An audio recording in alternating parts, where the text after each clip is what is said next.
After the Enclave's destruction, the refugees of Arroyo and Vault 13 resettled, building a new community with the aid of the Garden of Eden creation kit. Finding themselves hundreds of miles from their vault, the members of Vault 13 chose to join the villagers in establishing a new community, and their technical expertise, combined with the villagers' survival skills, allowed the new settlement to grow and prosper. 2 generations of the same bloodline were reunited, and their savior, the Chosen One, became elder, presiding over the village in the years to come. Arroyo's elder lived for many years after the destruction of the Enclave. She was pleased that the ancient separation between Vault 13 and the Vault Dweller had been reconciled, and many were the times she told you that she wished the Vault Dweller were alive to have seen the reconciliation take place. The elder passed away in her sleep, certain that the safety of your new village had been secured and was now flourishing. Many of the older Arroyo residents believe that she now lives in the Vault of the Sky, telling the Vault Dwellers of your brave deeds. Relations between the Slags and the residents of Modoc flourished. Between the two peoples, Modoc prospered and became a major farming community, supplying all the outlying regions with food. In the years following the destruction of the Enclave, Vault City continued to stagnate, choking on its own isolationism. Its Vault 8 generator, which was never intended to support such a large population, prevented Vault City's necessary expansion. Eventually, the city was absorbed by NCR, which had spread steadily northward since its founding. Repairing Gecko's power plant prevented any further radioactivity from leaking into Vault City's groundwater. Though this eased tensions between the two communities, they still maintain an uneasy truce. You still hear mention of Harold from time to time. Apparently, the tree growing from his head has gotten larger, and if rumors are to be believed, fruit is growing from it. The seeds are said to be remarkably tough, and several of them have taken root even in the most barren stretches of the wasteland. Not long after the destruction of the Enclave, the Bishop family of New Reno was blessed with a child. This child seemed to have little in common with the bishops, preferring instead to spend his days exploring the wastes. When he turned 13, he seized control of the Bishop family and led them to victory over the remaining New Reno families.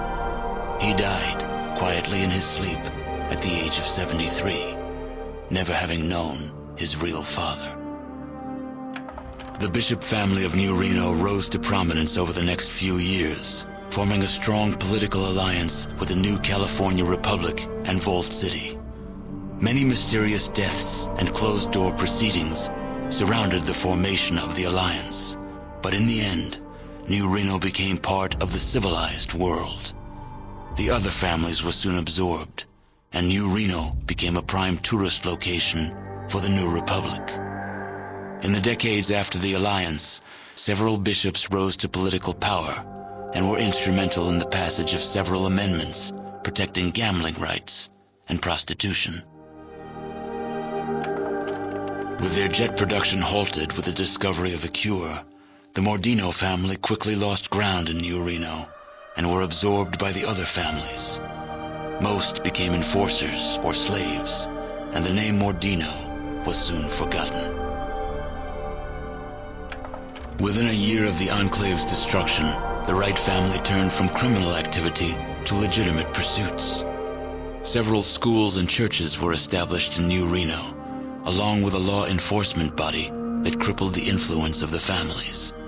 Though New Reno lost much of its edge, the city obtained a certain solidity that appealed to newcomers. Many came to Reno not to visit, but to live, and the population increased threefold. Today, the test scores of New Reno high school graduates are greater than many Californian schools before the war. Though the Wright family never completely recovered from Richard's death, the knowledge that their killer had been brought to justice eased their troubled sleep. Myron died less than a year after the defeat of the Enclave, stabbed by a Jet addict while drinking in the den. His discovery of Jet was quickly forgotten, and now there is no one who remembers his name. Several years after buying the excavator chip from the Chosen One, Marge LaBarge was able to purchase and control both the Morning Star and the newly opened Cocoa Reef mines. Marge was an easy choice for mayor, and using her new political power, she made Redding join the growing New California Republic in return for a seat in the NCR's Hall of Congress. With the destruction of the conspiracy to destroy the mutants, Broken Hills began to thrive. Then, the uranium ran out. The city, having lost its sole reason for existing, slowly dispersed. The residents carried their riches with them, leaving the place a windswept, desolate ghost town. A few holdouts remained, attempting to eke out a pathetic existence, but eventually, they too disappeared. Inspired by your example, Marcus eventually traveled across the Great Mountains to the east, searching for other refugees from the Master's army. You never heard from him again. Your help with Vault 15 launched the New California Republic's push to civilize its neighbors. Though there were many more obstacles to overcome, the NCR now had a foothold into the northern wastes. With the support of the New California Republic, the Vault 15 squatters soon became self-sufficient and productive members of society. By eliminating the death clause of Vault 13, you banished yet another species of the realms of extinction, proving once again that genocide is a viable solution to any problem. The Shi flourished, creating a botanical scourge on the radiation surrounding their beloved town. Though this vine could not grow in other soils, the Shi took care to nourish it in their lands. They continued to grow in strength and prominence, forming the basis of a new empire. The scientists ensured a safe and speedy launch of the Quetzal. Unfortunately, they didn't account for having recycled air aboard their ship, and they perished in orbit. The destruction of the Enclave erased all trace of President Richardson from history. Now the title of president is used simply as a boogeyman to frighten children. As for the tanker vagrants, well, as vagrants do, they drifted on.